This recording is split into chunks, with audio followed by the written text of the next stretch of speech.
প্রথমবার কোনো প্রজেক্টে শুনতে পেয়েছি যে আমি হিরো। বছরে একটা ছবির নাম করতে পারবো না যেটা একটা গ্রাম নিয়ে বা ছোট জায়গা নিয়ে তৈরি হয়েছে। একটি আলো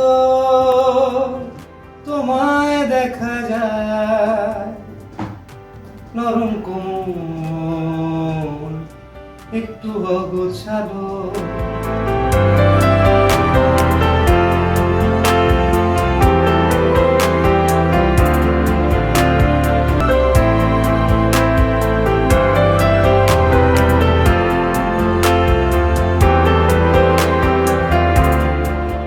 সবাই দেখি প্রচুর কন্টেন্ট নিয়ে বলি যে এটা ভালো, এরকম আমাদের এখানে হয় না, এই হয় না, ওই হয় না।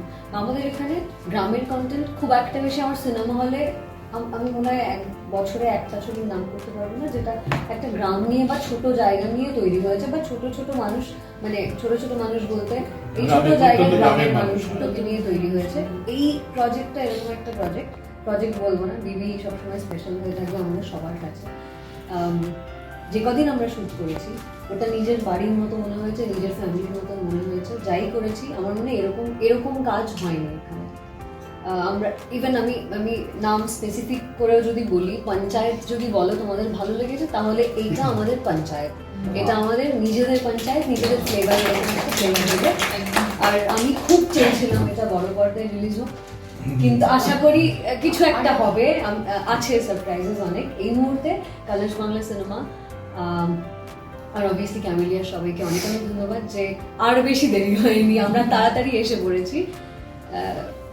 আমি আর গোপাল বুড়ো হয়ে যাওয়ার আগেই এসে গেছি, পরের গুলো চলে আসবে। তো আশা করবো যারা দেখবে, যারা বাড়িতে থাকে না, আমার মাকে যেমন আমি ফোন করে বলবো এটা দেখতেই হবে আর কি, টিভিতে কালকে স্যাটারডে, যারাই বাড়িতে থাকবে চেষ্টা করো বাড়িতে থাকার, প্লিজ এটা দেখার আর দেখে আমাদের ফিডব্যাক জানানো। কারণ আমরা যদি জানতে পারি যে ভালো লেগেছে বা খারাপ লেগেছে, তাহলে পরেরগুলো ভাবা যাবে। আমি এইসব নিয়ে ভাবছিই না এখন। প্রথমেই যেটা বলার সেটা হচ্ছে যে কালার্স বাংলাকে এবং জিও সিনেমাকে আমার তরফ থেকে ধন্যবাদ, এবং ক্যামেলিয়া প্রোডাকশনকেও। তারা এই ধরনের একটা গল্প যেটা আমরা ভেবেছিলাম যে সিনেমার পর্দায় বা ওটিটির পর্দায় আনা যায়, সেটা আমাদের উপর ভরসা রেখে আমাদের করতে দিয়েছেন। তার জন্য তাদের অসংখ্য ধন্যবাদ। এবং কালার্স বাংলা যে এই ছবি হিসেবে আগামীকাল বিকেল 4টের সময় আমরা দেখতে পাবো, সেটা নিয়ে আসতে চলেছি, তার জন্য তাদেরও ধন্যবাদ।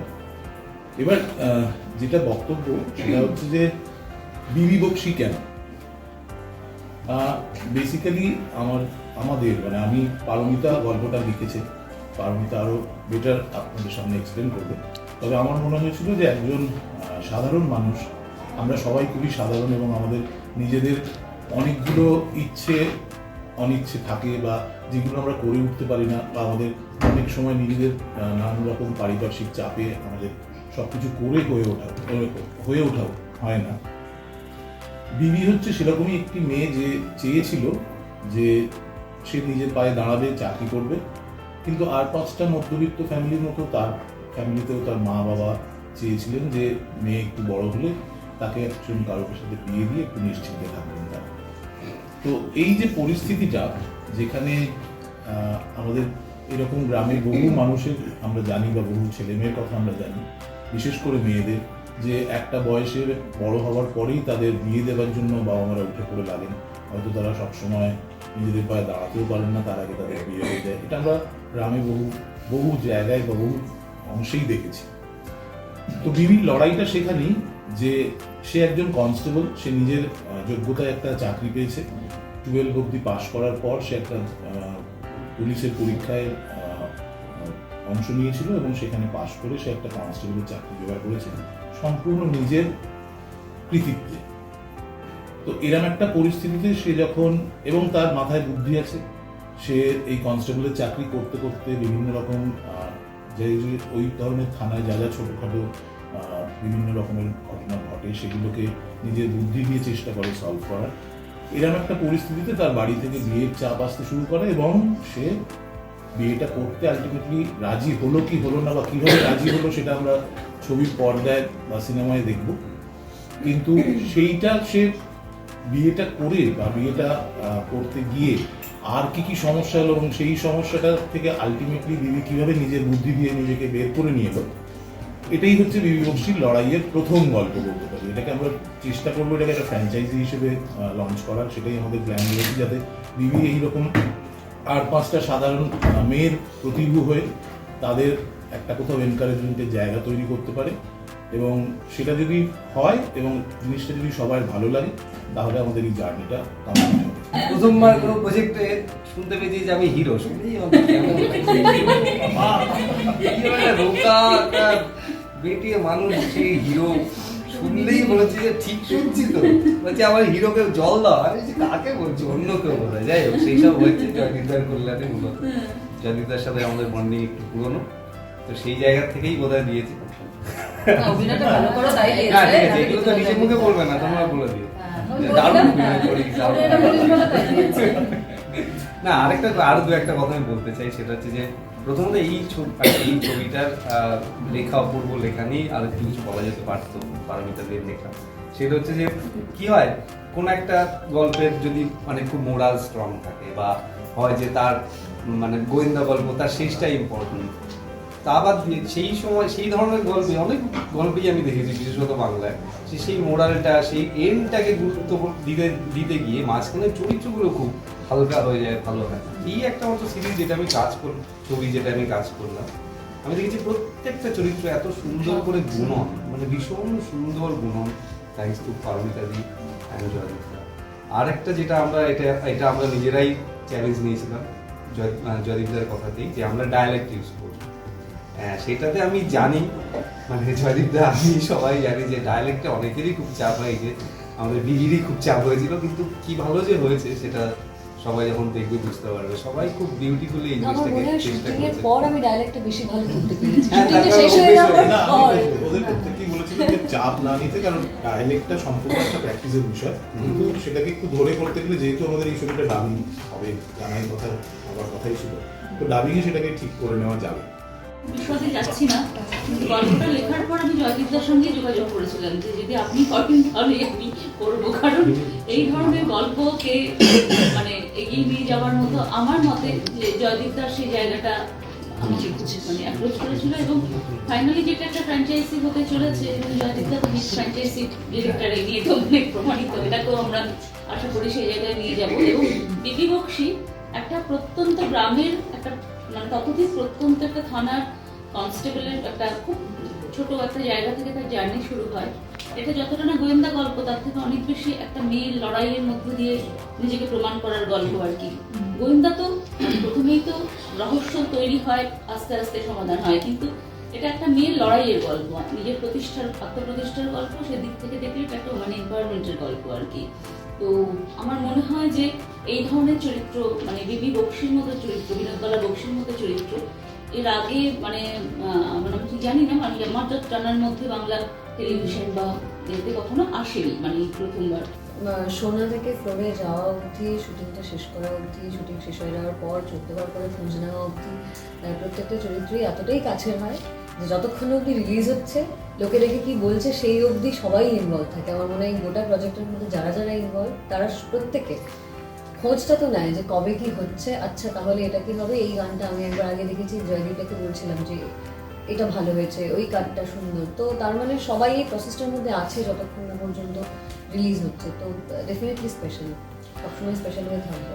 যেমনটা বললে উইমেন এম্পাওয়ারমেন্টের গল্প, সেখান থেকে দাঁড়িয়ে আজকের দিনে দাঁড়িয়ে এই গল্পটা কতটা গুরুত্বপূর্ণ। স্যাডলি আমাদেরকে বলে দিতে হয় যে উইমেন এম্পাওয়ারমেন্টের গল্প, বারবার করে বলার কিছু নেই, দেখলে জানতে পারবে, বুঝতে পারবে। আমরা ভীষণ দাগিয়ে দিইনি, মানে গল্পটা ভীষণ মোটা দাগের না, এই দেখো উইমেন এম্পাওয়ারমেন্টের গল্প। গল্পটা খুব নর্মাল একটা মেয়ের একটা জার্নি, মেয়ের বলবো না, এই মেয়েটার সঙ্গে জড়িত যারা রয়েছে তার জীবনে, তাদের প্রত্যেকের জার্নি, তারা কিভাবে ওদের লাইফটাকে লিড করছে, বিভিন্ন ঘটনা ঘটছে, তার সাথে কিভাবে এগিয়ে যাচ্ছে তাদের জীবনটা, ওটার গল্প। তো সেটা এম্পাওয়ারমেন্ট কিনা সেটা তোমরা দেখে তোমরা ডিসাইড করো। দেবরাজদা, তুমি বললে যে তোমাকে হিরো এটা বলা হওয়ার পরে তুমি একটু বেশ মানে চমকে গেছিলে। এবার কারণটা কি, মানে একটা হলো তোমার তরফ থেকে কারণটা কি, আর দ্বিতীয় হলো এখনো কি হিরো বলতে যে আমরা স্টিরিওটাইপ যা জিনিসগুলো ভাবি, মাসল থাকবে, হাইট লম্বা হবে, এগুলো কি সত্যি এখনো এক্সিস্ট করে? না, কারণ এগুলো আমি ভেঙে দিতে চাই। আমি কোনো একদিন prediction এ সব রোগা ভেঙে দিলে আমি হিরো করবো, এরকম একটা মোটর। না না, এইসব বাজে কথা একদমই না। প্রথমবার কোনো একটা প্রজেক্টে হিরো শুনেছি বলে একটু অড লেগেছে। আমি দেখেছি একটা ব্যানের সামনে লাগানো আছে দেবরাজ বলে, সেটাও আমার একটু অড লেগেছে। তা যা হয় আর কি, আস্তে আস্তে বিখ্যাত হচ্ছে এটা বুঝতে পেরেছি। তো সেইটা যদি রিপিট হয় পরে তো ভালোই লাগবে। তো সেই জায়গা থেকে কোনো সমস্যা নেই। হিরো হিসেবে তো ওইভাবে অভিনয় করা যায় না, আমি হিরো ভেবে ভেবে অভিনয় করা যায় না। অভিনয় করতে হয় যেটা লেখা আছে এবং ডিরেক্টর যেটা ব্রিফ করেছে সেটা। এই চরিত্রের ক্ষেত্রেও সেটাই করেছি। তার আগে পরে মাঝে সাঝে শুনতে পেয়েছি যে হিরোকে জল দেওয়া বসতে দাও, সেগুলো ভালোই লেগেছে। গোপাল বিশ্বাসের কাছে হিরোর ডেফিনেশন কি? ওই হিরো এক বলে আলাদা কিছু- কিছু নেই। হিরো বলে আবার আলাদা কি?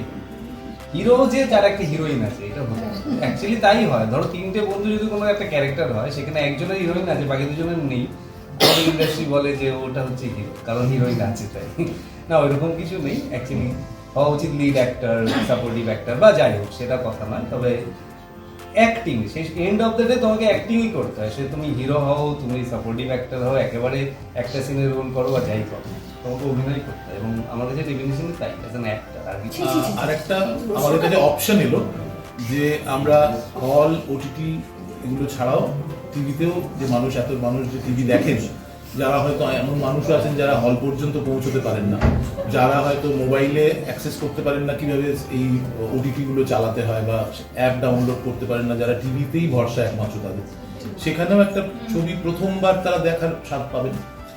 নতুন মুখ্যমন্ত্রীর কাছে কি কোনো আবেদন থাকবে সিঙ্গেল স্ক্রিন? এক সেকেন্ড, ওই প্রশ্নটা আমি একটু উত্তর দেবো। আমার বাবা পায়ের জন্য কোথাও যেতে পারেন না, মানে অনেকক্ষণ বসে সিনেমা দেখতে পারেন না। আমার যখন সিনেমা রিলিজ আমার বাবা মা আসে না, বিকজ আমার বাবা মা মানে বাবা উঠে দাঁড়িয়ে পড়েন, মাঝখানে পায়ে ব্যথা করে। ওনার কাছে কিন্তু টিভিটা ভরসা। এই যে টিভিতে এলো ফার্স্ট ডে ফার্স্ট শো, আর কেউ দেখুক না দেখুক, আমার বাবা মায়ের মতন এরকম প্রচুর আমার বাবা মা বাবা আছে যারা দেখবে। এবার তুমি বলো তোমার সরকারের কাছে কি? হ্যাঁ বলুন না, সরকারের কাছে কি আবেদন রইবে নতুন সরকারের কাছে? সিঙ্গেল স্ক্রিন গুলো কি আবার নতুন করে সাজবে? একটাই তো আবেদন সবসময় আমাদের থাকে যে কোনো সরকারের কাছেই, সেটা হচ্ছে যে আমরা যাতে যে কাজটা করছি সেটা খুব ভালোভাবে করতে পারি এবং সেটা নিয়ে দর্শকদের কাছে পৌঁছতে গেলে যা যা করা দরকার, যেমন আমাদের প্রচুর সিঙ্গেল স্ক্রিন বন্ধ হয়ে গেছে, নতুন করে যদি কিছু সিঙ্গেল স্ক্রিন যেগুলো সরকারের পক্ষ থেকে, যেমন রাধা স্টুডিও রয়েছে, নন্দন 2 রয়েছে, এরকম ছোট ছোট হল যদি একটু আমাদের মানে পশ্চিমবঙ্গে যদি তৈরি করা যায় 50-100 সিটে, তাহলে আমার মনে হয় যে আমাদের সিনেমা আরেকটু বেশি দর্শকদের কাছে পৌঁছতে পারে। এই ধরনের কাজ হয়তো কম হয় বলে আমরা ওই এতটা খুঁজতে থাকি। আরেকটু ফ্রিকুয়েন্টলি হলে হয়তো তোমরা বা আমরা এই কথাটা বলবো না এইটার মতন, কারণ এই ধরনের কাজগুলো সত্যি হতে থাকে। এখন অব্দি হয়নি। আরেকটা যেটা, সেটা হচ্ছে যে তোমার বাংলা তো একটা রিজিনাল ল্যাঙ্গুয়েজ, ফলে এটা তো খুব স্বাভাবিক যে একটা হিন্দি কাজ অনেক বেশি মানুষের কাছে পৌঁছায়। তো সেই জায়গা থেকে উদাহরণ দেওয়ার জন্য ওইভাবে ভাষাটা ব্যারিয়ার হয় না। এখন আমরা পঞ্চায়েত দিলাম, অন্য কোনো সময় হয়তো তরুণ মজুমদারের কোনো ছবিও বলতে পারবো, এখন বলতে পেরেছি যে আমি খুব সহজে সবাই রিলেট করতে পারবো এবং সবাই দেখেছে। কাজ হচ্ছে না এমন নয়, হয়তো কম হচ্ছে কিন্তু হচ্ছে। এবার আমাদের উদাহরণ দেওয়ার জন্য ওই নামটা বলা। আর কালার্স বাংলার সিনেমায় অনেক অনেক বেশি দর্শকের কাছে আমরা পৌঁছতে পারবো। এমন অনেক দর্শক আছেন যারা ইচ্ছা থাকলেও হলে গিয়ে সঠিক সময়ে, তাদের সময়ের অভাবে হয়তো গিয়ে উঠতে পারেন না। তো আমাদের প্রধান উদ্দেশ্য ছিল বেশি সংখ্যক দর্শকের কাছে এত ভালো একটা কাজ পৌঁছে দেওয়া। তার জন্যই প্রোডাকশন হাউসের তরফ থেকে ইচ্ছাটা ছিল কালার্স বাংলার সিনেমার থেকে যদি এই মুভিটা রিলিজ হয়, আর এটা আমাদের জন্য একটা ওদের মানে first day first show colours Bangla সিনেমাতে, তো এটা একটা অনেক বেশি সংখ্যক দর্শকের কাছে পৌঁছানো, একটা ভালো কাজ পৌঁছানো, এই প্রচেষ্টা থেকেই আমরা চেয়েছি এটা পৌঁছাতে। আর মনে হয় টিআরপি দেখলে আমরা বুঝতে পারবো যে কত সংখ্যক দর্শকের ভালো লেগেছে, এবং তারপর কালার্স নিশ্চয়ই এটাকে আবার রিটেলিকাস্ট করার চেষ্টা করবে। গ্রামের মানুষের কাছে পৌঁছানোর জন্য কি আলাদা কোনো প্রমোশনের ব্যবস্থা করা হয়েছে? আমাদের আমরা কোনো উপায় রাখিনি, টিভি খুললেই দেখা যাবে আমাদের। তো প্রমোশন আমার প্রমোশন যতদিনে পৌঁছবে ততদিনে।